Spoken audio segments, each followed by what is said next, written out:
name's Alan, and on behalf of my co-host Wistancia, the crew, and the staff of KCTV, I'd like to welcome you to a very exciting and interesting show of Bridging Heaven and Earth. Tonight we have some really special and exciting guests. We have the disciples, the companions, the students of Carlos Castaneda, and it should be a really exciting show. We have some live movements, tensegrity movements. We have some discussions with them about the warrior's way, about what it is to be a sorcerer, a sorceress. And we're really excited about the show tonight, and we have so much packed into the show that we'd like to really move it along. And so I'd like to introduce my co-host Wistancia, and she is going to begin with an invocation and lead us in a meditation. Hello.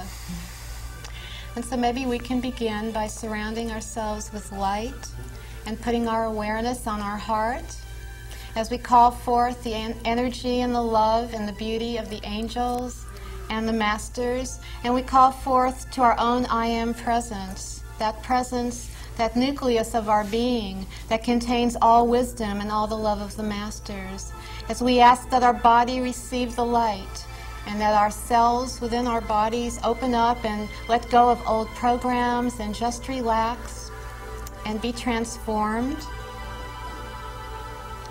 So maybe we can all just breathe in the light, close our eyes for a moment, put our awareness on our heart, and just go into the silence within together.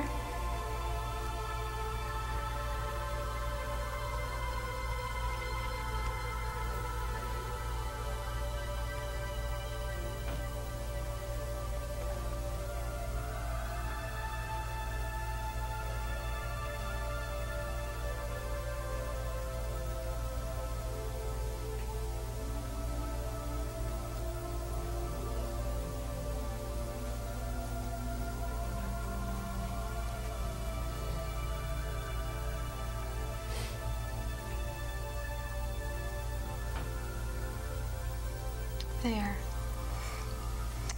And I'd like to begin by just saying that I'm really excited about our guests. We had some time today and we got together and we shared a lot, and I feel a great opening of my heart, great sharing with them. We're going to show a little clip, and this clip is an introductory clip about tensegrity. And tensegrity are sacred movements from ancient Mexico, and they were handed down from Don Juan and to Carlos Castaneda and those disciples, and then handed down from Carlos to his disciples who are our guests. And they expand awareness, gather energy, and our guests are impeccable. We talked about that, and it's just a very, very powerful night. So when this clip comes by and you see it, please read the scroll, and you will understand the show a lot better if you really stay with it and read it. So here it comes. Watch it and read. Men and women who lived in Mexico in ancient times, whose expertise was to deal with awareness, believed that human beings are the beholders of a most peculiar dualism. They were not referring to traditional dualisms such as body and mind or matter and spirit, but to the dualism between the self and something they called the energy body. They consider the self to be a holistic unit which includes both, body and mind, matter and spirit together, and they define the energy body as a particular conglomerate of energy fields belonging to each of us individually that has the capability of being transformed into a perfect replica of the self, and vice versa. They believed that the self has the capability of being transformed into a perfect replica of the energy body, that is to say, a conglomerate of sheer energy fields.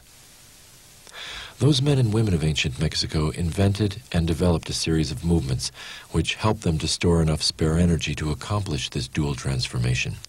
They handled and transmitted this knowledge from generation to generation up to the present. The movements you are about to see were called the 12 basic passes to gather energy. They are part of a vast series of movements which were taught to us, the last links of a long chain of such men and women. They were taught especially to Carlos Castaneda by his immediate teacher, Don Juan Matus, and by another practitioner named Lujan. Carlos Castaneda calls it tensegrity, a term he borrowed from architecture. Tensegrity is the property of skeleton structures that employ continuous tension members and discontinuous compression members in such a way that each member operates with the maximum efficiency and economy. We consider this term most appropriate because this system of movements is the quintessence of tensing and relaxing the muscles and tendons of the body. The persons who are going to execute the 12 basic passes to gather energy are Kylie Lundal, Naïm Mourez, and Rennie Mourez. The three of them belong to a class of beings that those people of ancient Mexico called chakmules, or the fierce guardians of energy sites. It has been stated and proven to us that this set is the basis for acquiring enough energy to enter into a particular state of well-being that can give definition to the energy body. To give definition to the energy body is the first step towards enlarging the parameters of perception. For those men and women of ancient Mexico, experts in dealing with awareness, to enlarge the parameters of perception meant entering into bona fide, all-inclusive new worlds. All-inclusive meant to them that those perceived new worlds were not mere concatenations of the mind, but worlds in which one can live and die. For them, entering into new worlds was the core of their magical expertise. Magic is a most inadequate term in this case, for it is loaded with insurmountable negative connotations. Those practitioners bypassed this negative slant by maintaining that their magic was merely a maneuver of perception. We have found out from our own experience that it is indeed a maneuver of perception, but a maneuver of such a magnitude that only the most daring and level-headed men and women can accomplish it. Well, greetings again, and it is my honor to introduce the chakmules. Here they are. Good evening, Alan. Good Hi. evening, Estancia. Thank you for having us here tonight. Good evening. I am Kylie Lundal. This is Naïm Mourez, and this is Rennie Mourez. Hello. We're Hi, very good happy to be evening. here. Thank you. We are here tonight on your show because we would like to present you with a sample of movements that we practice. Before we do the demonstration of these movements, we would all three of us like, first of all, to tell you a little bit about who we are and how we came to practice these movements. 25 years ago, an anthropologist by the name of Carlos Castaneda wrote and published a book entitled The Teachings of Don Juan, a Yaqui Way of Knowledge. In that book, he described his experiences as an apprentice of a Mexican Indian sorcerer by the name of Juan Matus. Over the years, Carlos published 8 other books. These books dealt with different topics about his experiences as an apprenticeship with Don Juan. And because of that, his name and the name of his teacher, Don Juan Matus, became known worldwide. With that, all of Castaneda's books were translated into 17 different languages. For these last 25 years that we've been discussing here, Castaneda has refused the spotlight. He refused the spotlight under the premise that this anonymity that he would keep would allow him to continue his work without any social impediments. And he himself stated that Don Juan did succeed in convincing him of the validity and the seriousness of sorcerer's propositions. Don Juan Matus transmitted to Castaneda some knowledge. This knowledge was about perception. It was about the nature of perception. And he also transmitted to Castaneda information and knowledge about the key role that energy plays in perceiving and interpreting the world around us. Now, this knowledge was not an invention. This knowledge was the distilled accumulation of a millenary knowledge, the result of lifetime experiences of generations of sorcerers. There are 3 other disciples of Don Juan Matus's. That's Florinda Donner Grau, Taisha Abelard, and Carol Teagues. The 4 disciples of Don Juan Matus are the last remnants of an entire lineage of sorcerers. The 3 of us here tonight are the recipients of the knowledge that Don Juan imparted to those 4. Good evening. I am Nai Morez. And the question has been asked from time to time, how did you come to be the recipients of this knowledge? And the story is not a linear one, but it begins, you could say, with when one of the 4 disciples of Don Juan Matus, Carol Teagues, became so involved in a particular aspect of the sorcerer's world that she was separated from her fellow disciples for a period of over 10 years. And upon finishing her task, she returned to them. And this return was a very dramatic event for them. Carlos Castaneda gave a lecture at a bookstore in Santa Monica, and Carol Teagues attended that lecture. She found out about the lecture completely by chance, and she had almost given up on finding Castaneda after her return. And so, naturally, Carlos Castaneda, he was very difficult to find, and she thought it would be impossible because he was very careful to maintain his inaccessibility. And when he saw her at this lecture, naturally, it was not something that he expected. As far as he knew, Carol Teagues had left for the duration of his life. And so, according to him, the shock that he felt upon seeing her was indescribable.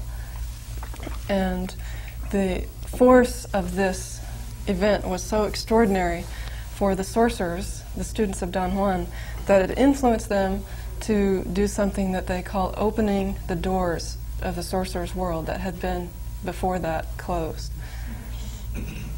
So, one consequence of this reappearance of Carol Teagues was our appearance, the 3 of us.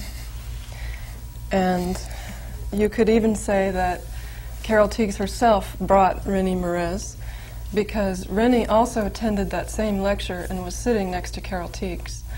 Kylie Lundahl came almost at the same time, and then I, Nai, came a little later. The sorcerers, when the 3 of us were together, it dawned on them that we were the guardian unit. That was a structural part of their tradition. And they call us chakmuls, which is a term that Don Juan used to make a link or a simile between the guardians, this guardian unit, and some stone figures that are found at the pyramids of Tula and Yucatan in Mexico. And the scholars often say that these figures are incense burners. Don Juan told his disciples that these figures were guardians of the pyramids as sites of power. The word chakmul itself comes from a Mayan town of that name, but it's a name that is only used, the application of this name is particular to this generation of sorcerers. The original name for the guardians were the guardian warriors. And good evening. Hi again. My name is Renata Merez, and our movements are called tensegrity, which is a term borrowed from architecture, which refers to the internal balance attained through the compression and decompression, relaxation and tension of skeletal structures. We find this term most appropriate for our movements because basically a similar internal balance is attained in the human form through the relaxation and tension of muscles and tendons. Tensegrity is based on one of the cornerstones of the sorcerer's world, and this is basically what they call the magical passes. Don Juan Matus told his four disciples that the magical passes were not invented, but rather they were discovered. He also told his disciples that when the sorcerers went into dreaming, they could see that within the human form there was a special sort of mysterious binding force that held all the conglomerate of energy fibers together. Astronomers have said that there is a similar binding force that holds the universe together. And without this force, the universe would dissipate. Don Juan Matus says that this also would happen to the human form without this binding force. The sorcerers of ancient Mexico found this binding force extremely important to them, and they found that by doing certain movements, they could call their attention at will to this binding force. Oh, okay, to this binding force. This became very important to them because because basically, if they could call their attention to this binding force, they could change, alter, and do whatever they wanted with their beings. The three of us here have worked with Carlos Castaneda and his disciples for about 7 years, and let me see, for about 7 years, and we have basically attempted to, how do you say, not transform, but take tensegrity out of the realms of the ancient sorcerers. The ancient sorcerers, when they used tensegrity, it was shrouded in darkness, secrecy, let's show one of the movements on tape, Surely. and then we'll come back and talk a little more about it. So this is called the access breath, and it's a very powerful movement, and we'd like you to see it now, and then we could describe it later with the chakmules here. And it should be very powerful, so just pay attention. The access breath. The access breath.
This energy pass is of utmost importance because it moves the earthly terminal of the invisible axis of the energy that surrounds the body from its site on the ground and then projects it out into infinity. It acts on the earthly terminal so that the energy is floating rather than grounded. It is a belief that a vertical axis of energy goes to the ground through a point just behind the genitals.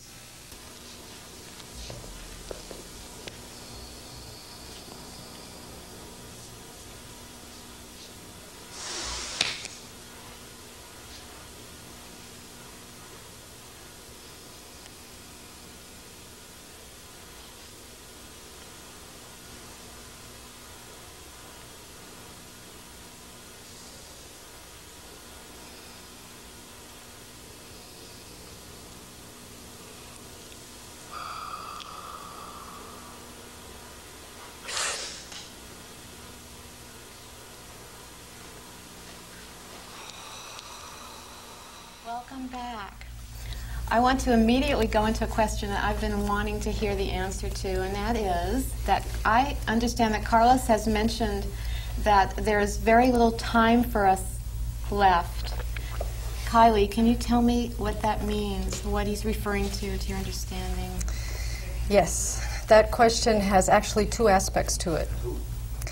The one of the aspects is that there is very little time for mankind in general. The other aspect is there very little time for sorcerers. We sort of have to keep ourselves in check, because what we want to do is answer the first one very, very quickly. And I think that easily... Most people want to hear the answer to the first question. Well, I'll get to that. Okay, the first one... Don't forget that. I won't. I won't. The first one, the first aspect, we have heard that sorcerer's opinion is that there is very little time left for mankind. But, on the other hand, that opinion, that mood, that idea has been in vogue for many, many, many years. Maybe even before we even knew. And the world is still going strong. When you say little time, do you mean the time of what is now, and then there will be a beginning of it? I mean, that's what I'm saying. We don't know. No. People have been saying that for millennia. It's been going on, for a very long time. But everything seems to still be going. So nobody really knows. How can we know? Right. The other aspect is there very little time left for sorcerers? Yes. There's very, very little time left. Why? It's a minute to midnight. Because basically, Carlos Castaneda and the other three disciples have fulfilled their task. They've completed it. They were all given the task a very long time ago to become empty, to become void of all of the concerns of the world, all of the concerns about me, the neediness of the me, the I, to be fulfilled, the desires, the wants, the ideas about the self, the ideals that we have to spend all of our energy on maintaining throughout the day. Those are all gone. What we are facing right now is that they are now confronted with a new task, sorcerer's task. And Rennie will comment on that. Basically, as we see it, their new task is to leave this dimension or this plane of the face of the earth with their total awareness, with their total life force. On one level, I guess you could interpret it as it's their time to die, but it's not death as we know it. They're not going to be buried in the ground. Their bodies will not decompose. Instead, like Kylie has said, through all their 30 years of discipline, and as their level of awareness has raised to the fullest to fulfill their luminous egg, their bodies will burn from the fire within, adding to that awareness, and they will leave. They will leave this dimension. They'll transform their bodies into sheer awareness. So it's something that enters into what sorcerers call the inconceivable, because it's not something that we have terms for or something that we can understand. And we will do everything within our power to grab a hold in that last second. Run after them. And go with them. So you don't have a feeling about like trying to bring the earth with you, and that's just someone else's job, and that's the job of others? Because there are many of us who are working with what we call ascension, and that is lifting humankind as well and ourselves into a higher dimension. Well, I can't comment on that because I'm not a practitioner of what it is that you've said, but I can comment on what we practice. And I know that Carlos Castaneda has said that the world is fine. The world will take care of itself. If human beings could just have a revolution for themselves. The revolution for the world. The earth also. Yeah, the earth is pretty much is what I'm talking about. I don't know. You experience the earth as a conscious being, then. Oh, definitely. Right. So we agree on that language. Yes. So at least we're Yeah. Yeah. Just saying that the earth will survive She will. the humans. Yeah, the earth will have a revolution of its own. So the reason you're bringing these movements out into the open and Carlos is coming out of the closet, as they say, in a spiritual sense, is to bring the availability of this energy enhancer, this energy body enhancer, tensegrity, and his teachings to more and more people. Yes. That Carol Teague's return opened the door. Just that blasted open something. Yeah. It opened the door, but they have always been compelled to bring this opportunity to people. And that is what the books were written for, to Yes. share the experiences. They held that Right. intent. It's and the tensegrity is the first step. That's being There are more plans to make it more available, make more tools available in a sense, as tensegrity movements are a tool for Well, in a way, consciousness or perception growth. well, plans are difficult to talk about, but we don't have plans. Whatever is in front of us, we act on impeccably, and this is what's in front of us right now. And so we do it to the best of our ability. But is there an intention, say, to use a word for a second tape or a third tape, or Well, Carlos says that there's 28 volumes. that's an intention, right? Be That's busy. almost a plan in words, in human words, right? It's an intent, or it's a conglomeration of things that became known to him. Right. And so he said, this is what's there. Whether or not we will have the energy to do it, I don't know. We will all see. But one tape is out, and that's the first one of what he sees as Yes. 28 tapes. Yes. Yes, and Of the second movements. one is in, it's we almost have the done. movements for the second Right. one. And you're going to demonstrate some of the movements that aren't on the first tape a little later on. Yes. Yes. Live, right at studio. That's Live. Whoa. The second tape, the first one was called 12 Basic Movements to Gather Energy and Promote Well-Being, and we have the name for the second tape. It's 12 movements for 12 preparatory movements for utilizing hidden bodily energy. So And do you do all 28 12s in a day?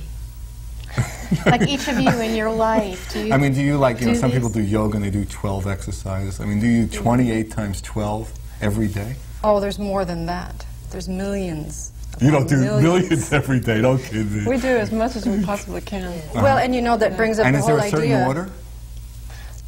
Well, they're delivered in a certain order to the public at large, because that does carry a specific intent, just as a book carries a specific intent. What Carlos Castaneda does not want is, he's not a guru, and he doesn't want to be, and he doesn't want followers. He wants peers. He wants people who can will truly practice the tensegrity until they reach the point to where they are energy interacting with energy, and then they will know the order of things. They will know how to act, and so that's the important thing. But yes, in the beginning, it's important to follow the order because it is set up in a specific intent. So how long would it take an ordinary person or a person that's on the spiritual path and interested to become adept at these? Are these movements easy or difficult? How long did they take you to actually I learn? think they're very difficult. They're very difficult. They Yes. seem like they're very, very concentrated. Extremely. They're But very intense. You can't be thinking. No. When I And you watch can't it, watch television when you do it. I The noticed that. movements elicit that. The movements themselves elicit the silence. You don't have to think of having to achieve some great state of silence before you embark on your first tensegrity movement, because that first tape is designed to be accessible exactly to someone who wants to begin this. And the movements, they're complete passes in themselves, right there, that you can do and start working with immediately. So it's not, we don't want to think, even though sometimes it's difficult to get the precision of certain movements, we don't want to think in hierarchies of, now I'm an adept. There's A no green such belt thing. and a black belt. Yeah, exactly. That's not, Right. that's the antithesis of what we're doing. Can you just quickly, because we're going to show another clip really soon, but can you quickly just give us a visual, give us an image of what it was like when you first met Carlos? What was that like? Did you know that you would be working with this person? And No, As soon as you, no, we didn't know that. No, I don't think any of us. No, and I think one of the first steps, as you said, for all of us was tensegrity. Okay, looks like we're ready for our second clip. It's in a little while, I think. Yeah. Yes. Okay. All right. Number 12 is a major movement, the antenna.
Another extremely mysterious pass that has to do with a level of awareness prior to man's.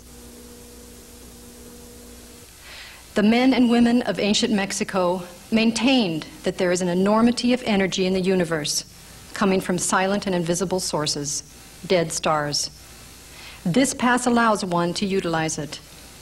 Of all the many passes that are known, this one has been selected because it is believed that with it, one can gather energy that is outside the realm of common sense in the world of everyday life. In this pass, the hands act as antennae, pulling and reaching for that energy.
So here we have the chakmules doing a live demonstration. There you go. The first movement is from the very first video that's already done. We will begin with the ball of energy.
Okay, that's the complete pass. Now I'm going to show with Rennie just a little bit about it. When she first gets into position, the hands need to be perpendicular. Then she rotates the hands so that she's now holding a ball of energy here. Now she'll flip it 5 times. She takes the claws and pulls it apart, rips the energy ball apart, applies it to the chest, the lung area, 3 times. Back into the beginning position. She flips the hands over. 1, 2, 3, 4, 5. Now take the claws and rip it apart. Apply it to the liver and pancreas. 3 times. Back to the beginning position. Shift the hands. Flip it. Rip it apart. Bring the hands down to the genital area. 3 times again. And that's the completion of a major pass from the first video. What this does is there's dispersed energy around us, and it pulls the energy into a concrete ball. Okay, there's another one that we're going to do from the first video. And this one is called Reaching the Energy Holes Above the Head.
To go over this in a little finer detail, we'll demonstrate it with Kylie.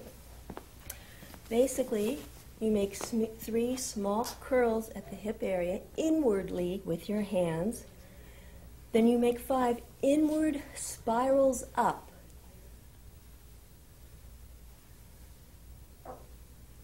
At this point, you grab energy because there are secret caches of energy above your head. You grab that energy and you pull it down with a great deal of force. This is abstract energy, and you spiral inwardly 5 times. You place your hands on your hip thigh area because this is where the transfer of energy takes place. The abstract energy which you got from above is being transferred into the body. Your personal history is being transferred into your hands.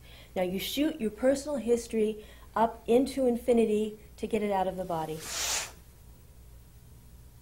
And then you bring your hands down and you break your gaze. You do this again, but with outward movements. You make 3 outward spirals down at the hip area, 5 bigger outward spirals up.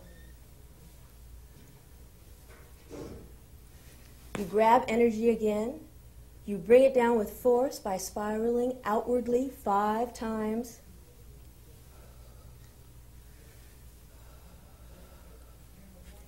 Transfer the energy and shoot up your personal history. And break your gaze.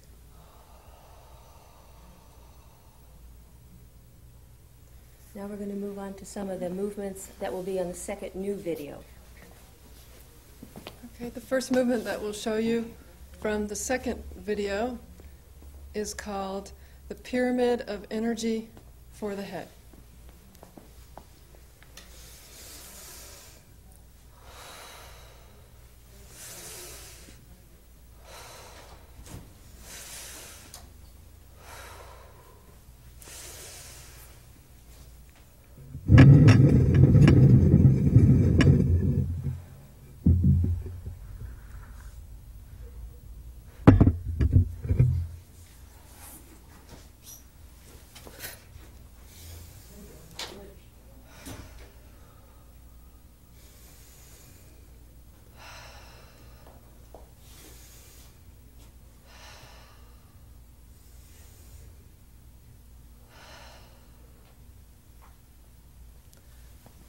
I'll demonstrate with Rennie some of what we're doing with this movement. First, you're going to circle the arms inward and then back out as you inhale. Then bring the hands to the waist with the thumb extended and exhale. Then again, a second time, inhale, hands at the waist, exhale, and then a third time, inhale, exhale, and then a fourth circle, and this time you keep the thumbs next to the fingers, put it at the liver pancreas area here just below the ribs, and you don't exhale. And you begin to exhale as you trace the pyramid. This is the back, another side of the pyramid, and then she traces the base, up, around the front, and the base, and then she comes back up to the tip, and now she's going to trace out the sides of the pyramid, up, down, and she stops, and now she's going to take the base of the pyramid, push it out, and as she inhales, bring it up over her head, and she's going to inhale, exhale, and then inhale and exhale 3 times as she collapses the pyramid. It collapses here and goes into the body.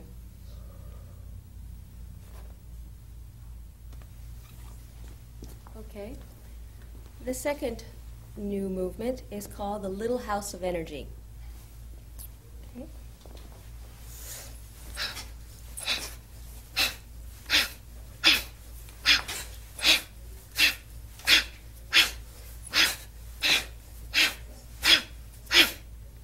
Okay. Kylie, you want to show us that one? Okay. You bring your arms around and you bring them up with a stopping action of force. This makes the basement. You bring them up again. This makes the ceiling. You turn your hands over and slice. That makes the roof. Bring the hands down. That makes the walls. One more slicing action. That makes the floor. Just do it all over.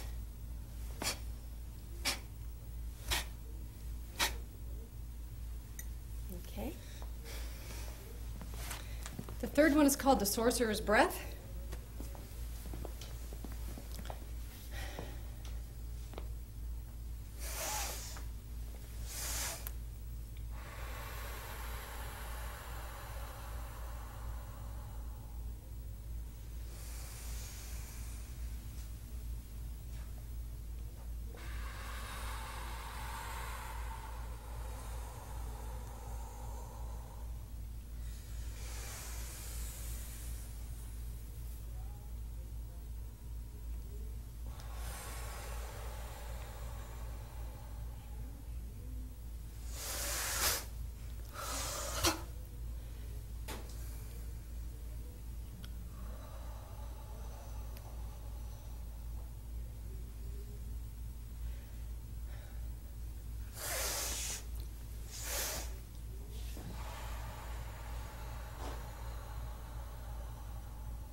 Okay. With Nai, the first position of the hand, the fingers are held in close to the palm. The index finger is held very tight and straight. Pull the thumb into the hand and make sure that the palm is very flat and tight.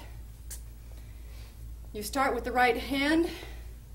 The hand with the index finger straight goes vertically over and back as you have a shallow breath and turn the head to the right. Now the left hand goes in a horizontal line around the body. Now I'm going to just turn around for a second so you can see how the hands join in the back. The one with the index hand goes first and they join at the wrist.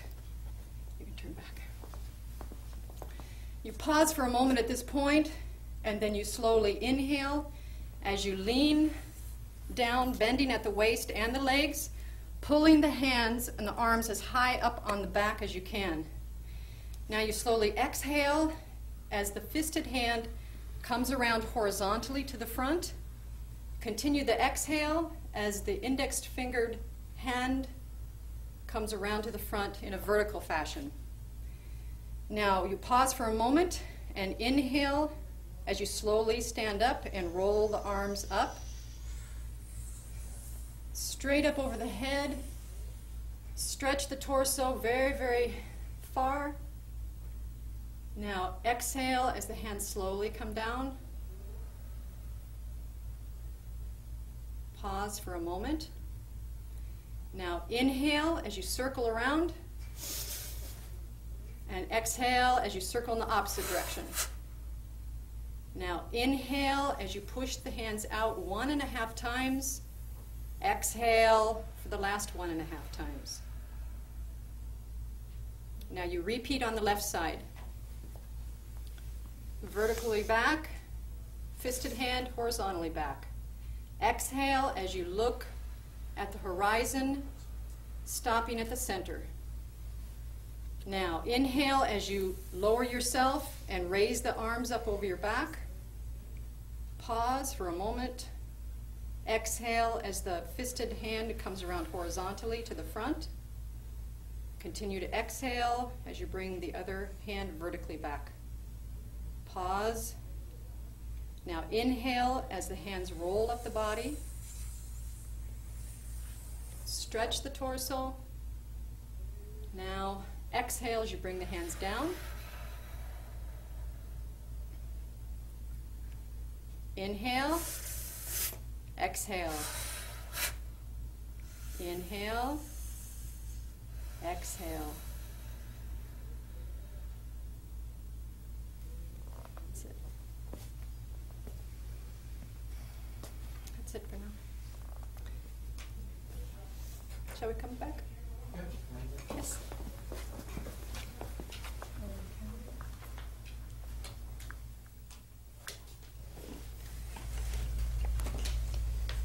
Thank you. How do you feel after doing that? Can you put it into words? Well, hopefully you feel unfamiliar to yourself. That's the whole, that's the focus, that's what we're after with tensegrity, is inner silence, and that it pushes you to an energetic point where you are truly unfamiliar with yourself.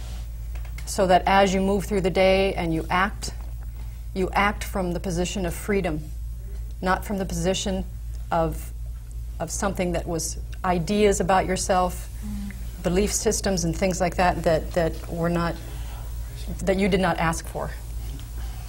Do you have increased energy to the point where you actually find yourself sleeping less with all of this, or how does that work? Sleeping less might be a product of the fact that in the sorcerer's world, you work your tail off. But yes, so you don't have time to sleep? We do, and we always want to take care of our health. So I'm joking with you, but yes, we do. It does help you. Sometimes it will affect your sleeping patterns, things that you eat. Things are shifting. So, do you have a special diet that all of you follow for energy? None of us can eat sugars. Sugars are very, very difficult because as children, they're used for so many things and they're really forced on the body. Comes to an adulthood and the pancreas has a very difficult time assimilating sugars. Right. And so it can make people very neurotic, which is not what we need. We're after sobriety and impeccability, and it takes an extreme amount of energy, everything that you have, every last ounce that you have in order to do that. And that's what we're after, and that's what's exciting. Wow, interesting. And I think also, getting back to the sleep for a moment, it comes in waves, and there are certain movements and passes that we do that really, really pull on us in ways that are indescribable, ways that we can't explain, and so it can make us very, very tired. But it's for a moment. And again, you know, with the recapitulation, you find out a lot of amazing things about yourself in that way, that a lot of people have a huge value system on if they need a lot of sleep, that there's something wrong with them. We have a value system. So I think that it just depends on what it is that we're doing. Sometimes it makes you just want to sleep for a very long time, and sometimes you don't want to go to sleep. Yeah. I can relate to that. Yeah. Some of the other benefits, though, are like increased focus, able to concentrate. Some people find that they can do very complex mathematical problems or understand things that they weren't able to understand before. So It has brings effects clarity like that. to the mind. A lot of too. clarity, yeah. Well, those moments of silence that accrue while you're doing tensivity bring emptiness. So, you know, they're not So the old creative patterns, force you know. has no blockages against it, so Right. it just comes out, Whether whatever it comes comes out, from- yeah. wherever it comes. Whatever comes in, really. Right. Are there any children that have learned any of these movements? Yeah, we see a lot of people in the workshops and things like that have taught their children, and it's fabulous for children. Seems like they would pick it up pretty. Very much, because they're naturals at it. They already know, you know, their assemblage points are shifting. They're more in tune with it than what we are. And they don't have 30 years of socialization Right. on Yeah. top Right, of them. to break through. Yes, yes. So do you find that there's a tremendous desire for people to learn the movements, and the workshops are, you know, very well attended, and people seem really interested and serious? And Yes, very much. We've had great enthusiasm. I think Sold out.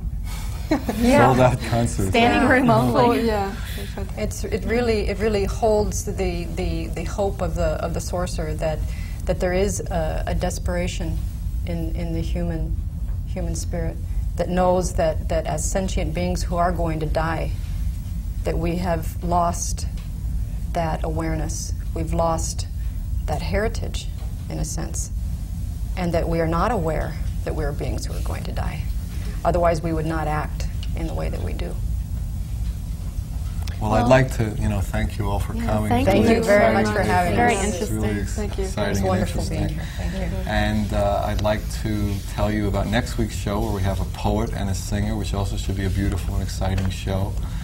And if you have any questions about the tapes, the Tensegrity tapes, or the workshops that the Chakmules are doing. When is the workshop? August 1st. In LA? August 1st in Los First Angeles, in Los to the Angeles, 3 21st. weeks. There was an ad in the Independent I thought I saw about it, which advertised the show. That Yes. was one of the reasons I saw it. Yes, it It was- caught it was a my beautiful attention. ad, yeah. Yeah, it was a nice ad. It's very good. So, it should be exciting. So if you have any questions about it, please call the number. It will be my number, and it would be 687-2053. And you'll also see it scroll at the end of the show. So, please call anytime, and any information about the workshops or about the tape, I'll be happy to pass along.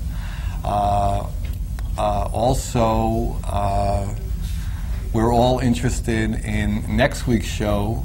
We have Crystal Rivers and Marilyn, singers and poets. So that should be a really exciting show. So please tune in. And if you didn't catch all the movements today, they'll be on again Saturday afternoon. This is live on Thursday night, but it'll be on Saturday afternoon at 12:30 in the afternoon. Which is Saturday afternoon, generally speaking, is the afternoon. And so that should be exciting, and we hope to see you next week. So thanks and good night, and maybe I'll do a little prayer for the end, and then hope to see you next week. Thank you all. Thank you. Thank you.